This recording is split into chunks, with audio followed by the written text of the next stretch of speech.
ਸਿੱਖਿਆ ਖਤਮ ਕਰ ਨਾਨਕ ਜੀ ਘਰ ਉੱਤੇ ਜਾ ਸਾਧੂ ਸੰਤਾਂ ਦੇ ਕੋਲ ਘੁੰਮਣ ਲੱਗੇ।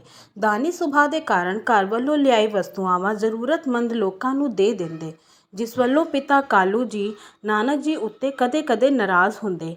ਕਹਿੰਦੇ, ਕਿਸ ਤਰ੍ਹਾਂ ਦਾ ਪੁੱਤਰ ਹੈ। ਸਾਰਿਆਂ ਦੇ ਬੇਟੇ ਕੁਝ ਕੰਮ-ਕਾਜ ਕਰਦੇ ਹਨ ਅਤੇ ਇੱਕ ਤੂੰ ਹੈ ਕਿ ਘਰ ਦੀਆਂ ਵਸਤੂਆਂ ਨੂੰ ਲੋਕਾਂ ਨੂੰ ਲੁਟਾ ਦਿੰਦਾ ਹੈ। ਇਹ ਸਭ ਕਦੋਂ ਤੱਕ ਚੱਲੇਗਾ। ਪਰ ਸ਼ਾਂਤ ਚਿੱਤ ਨਾਨਕ ਜੀ ਉੱਤੇ ਉਹਨਾਂ ਦੀ ਗੱਲਾਂ ਦਾ ਕੋਈ ਪ੍ਰਭਾਵ ਨਹੀਂ ਹੁੰਦਾ। ਉਹ ਅਕਸਰ ਆਪਣੇ ਸਾਥੀ ਬੱਚਿਆਂ ਦੇ ਨਾਲ ਦੂਰ-ਦੂਰ ਮਹਾਤਮਾਵਾਂ ਦੀ ਤਲਾਸ਼ ਵਿੱਚ ਘੁੰਮਣ ਚਲੇ ਜਾਂਦੇ। ਉੱਥੇ ਉਹਨਾਂ ਵੱਲੋਂ ਆਤਮਕ ਵਿਚਾਰ ਵਿਮਰਸ਼ ਕਰਦੇ ਅਤੇ ਜੋ ਕੁਝ ਵੀ ਕੋਲ ਵਿੱਚ ਹੁੰਦਾ ਉਹਨਾਂ ਨੂੰ ਦੇ ਆਉਂਦੇ। ਇਹ ਵੇਖ ਕੇ ਪਿਤਾ ਕਾਲੂ ਜੀ ਨਾਨਕ ਵੱਲੋਂ ਕੁਝ ਨਾਰਾਜ਼ ਰਹਿਣ ਲੱਗੇ। ਪਰ ਨਾਨਕ ਉਹਨਾਂ ਦਾ ਇਕਲੌਤਾ ਪੁੱਤਰ ਸੀ ਅਤੇ ਕੁਝ ਕਹਿੰਦੇ ਨਹੀਂ ਬਣਦਾ ਸੀ। ਉਂਝ ਵੀ ਹੁਣੇ ਨਾਨਕ ਜੀ ਦੀ ਉਮਰ ਕੇਵਲ 12 ਵਰਸ਼ ਦੀ ਹੀ ਸੀ, ਇਸ ਲਈ ਉਹਨਾਂ ਨੂੰ ਕਿਸੇ ਕੰਮ ਧੰਦੇ ਉੱਤੇ ਵੀ ਤਾਂ ਨਹੀਂ ਲਗਾਇਆ ਜਾ ਸਕਦਾ ਸੀ। ਘਰ ਵਿੱਚ ਕਿਸੇ ਪ੍ਰਕਾਰ ਵੱਲੋਂ ਪੈਸਾ ਸੰਪਦਾ ਦਾ ਅਣਹੋਂਦ ਤਾਂ ਸੀ ਨਹੀਂ।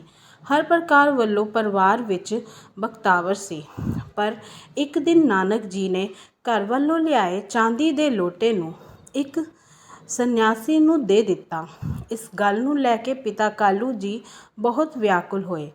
ਇਹ ਗੱਲ ਨਵਾਬ ਰਾਏ ਬੁਲਾਰ ਜੀ ਨੂੰ ਜਦੋਂ ਗਿਆਤ ਹੋਈ ਤਾਂ ਕਾਲੂ ਜੀ ਨੂੰ ਸਲਾਹ ਦਿੱਤੀ ਕਿ ਬੱਚਿਆਂ ਨੂੰ ਬਿਨਾਂ ਕਾਰਨ ਇੱਧਰ ਉੱਧਰ ਘੁੰਮਣ ਵੱਲੋਂ ਤਾਂ ਅੱਛਾ ਹੈ ਉਸਨੂੰ ਮੌਲਵੀ ਕੁਤਬਦੀਨ ਦੇ ਕੋਲ ਫਾਰਸੀ ਪੜ੍ਹਨ ਲਈ ਭੇਜ ਦਿੱਤਾ ਜਾਏ। ਉੱਥੇ ਉਹ ਆਪਣਾ ਧਿਆਨ ਪੜ੍ਹਾਈ ਵਿੱਚ ਲਗਾਵੇਗਾ, ਜਿਸ ਦੇ ਨਾਲ ਇਲਮ ਤਾਂ ਹਾਸਲ ਹੋਵੇਗਾ ਹੀ, ਤੁਹਾਡੀ ਵੀ ਸਮੱਸਿਆ ਹੱਲ ਹੋ ਜਾਵੇਗੀ। ਪਿਤਾ ਕਾਲੂ ਜੀ ਨੂੰ ਇਹ ਸਲਾਹ ਬਹੁਤ ਰੁਚੀਕਰ ਲੱਗੀ। ਉਹਨਾਂ ਨੇ ਦੂਜੇ ਦਿਨ ਹੀ ਨਾਨਕ ਜੀ ਨੂੰ ਮੁੱਲਾ ਦੇ ਮਦਰਸੇ ਵਿੱਚ ਭੇਜ ਦਿੱਤਾ। ਫਿਰ ਕੀ ਸੀ, ਨਾਨਕ ਜੀ ਉੱਥੇ ਫਾਰਸੀ ਬਹੁਤ ਚਾਅ ਨਾਲ ਸਿੱਖਣ ਲੱਗੇ। ਮੌਲਵੀ ਜੀ ਉਹਨਾਂ ਦੇ ਰੋਸ਼ਨ ਦਿਮਾਗ ਨੂੰ ਵੇਖ ਕੇ ਹੈਰਾਨ ਰਹਿ ਗਏ। ਉਹਨਾਂ ਨੇ ਜਿਹਾ ਵਰਗਾ ਸੁਣਿਆ ਸੀ ਉਹ ਜਿਹਾ ਹੀ ਪਾਇਆ ਅਤੇ ਉਹ ਨਾਨਕ ਜੀ ਦੀ ਤਰਫ ਵਿਸ਼ੇਸ਼ ਧਿਆਨ ਦੇਣ ਲੱਗੇ। ਜਲਦੀ ਹੀ ਨਾਨਕ ਜੀ ਇੱਕ ਦੇ ਬਾਅਦ ਇੱਕ ਕਿਤਾਬਾਂ ਪੜ੍ਹਨ ਲੱਗੇ। ਇਸ ਪ੍ਰਕਾਰ ਨਾਨਕ ਜੀ 1 ਸਾਲ ਦੇ ਅੰਦਰ ਹੀ ਉਹ ਸਭ ਕੁਝ ਹਾਸਲ ਕਰ ਗਏ ਜੋ ਦੂਜੇ ਸ਼ਾਗਿਰਦ ਸਾਲਾਂ ਵਿੱਚ ਨਹੀਂ ਪ੍ਰਾਪਤ ਕਰ ਪਾਏ। ਇੱਕ ਦਿਨ ਮੌਲਵੀ ਜੀ ਨੇ ਨਾਨਕ ਜੀ ਦੀ ਪ੍ਰੀਖਿਆ ਲੈਣ ਦੀ ਸੋਚੀ। ਉਹਨਾਂ ਨੇ ਨਾਨਕ ਜੀ ਨੂੰ ਕੋਈ ਸ਼ੇਰ ਲਿਖਣ ਨੂੰ ਕਿਹਾ। ਫਿਰ ਕੀ ਸੀ, ਨਾਨਕ ਜੀ ਨੇ ਇੱਕ ਸ਼ੇਰ ਲਿਖਿਆ ਜੋ ਕਿ ਇਸ ਪ੍ਰਕਾਰ ਹੈ।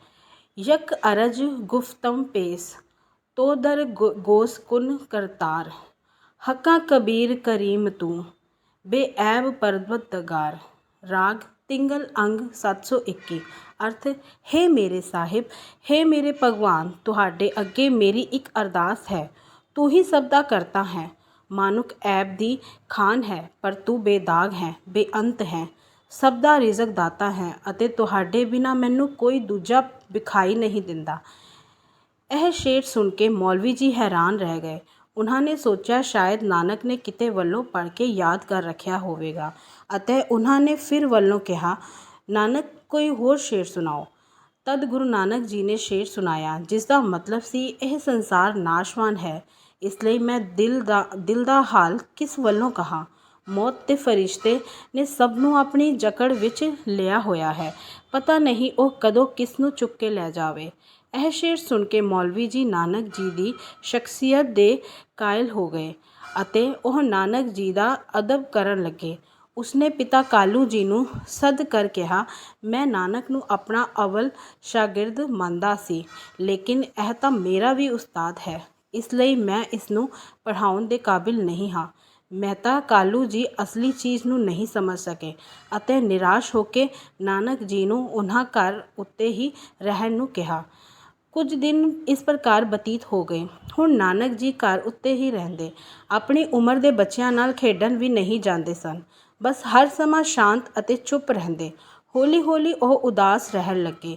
ਤਦ ਨਾਨਕੀ ਜੀ ਨਾਨਕ ਨੂੰ ਬਹੁਤ ਪਿਆਰ ਵੱਲੋਂ ਪੁੱਛਦੀ ਹੈ, ਭਰਾ ਤੈਨੂੰ ਕੀ ਦੁੱਖ ਹੈ, ਕੁਝ ਸਾਨੂੰ ਵੀ ਦੱਸੋ। ਨਾਨਕ ਜੀ ਨੇ ਕਿਹਾ, ਦੁੱਖ ਮੈਨੂੰ ਨਹੀਂ, ਦੁਖੀ ਤਾਂ ਸੰਸਾਰ ਹੈ।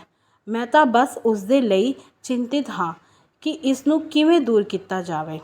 ਇਸ ਚੀਜ਼ ਦਾ ਨਾਨਕੀ ਜੀ ਨੂੰ ਕੁਝ ਆਭਾਸ ਹੁੰਦਾ ਕਿ ਉਸਦਾ ਭਰਾ ਨਾਨਕ ਈਸ਼ਵਰ ਦਾ ਭੇਜਿਆ ਹੋਇਆ ਕੋਈ ਸੁੰਦਰ ਪੁਰਖ ਹੈ, ਪਰ ਉਹ ਇਹ ਸਭ ਪਿਤਾ ਜੀ ਉੱਤੇ ਜ਼ਾਹਰ ਨਹੀਂ ਕਰ ਪਾਉਂਦੀ।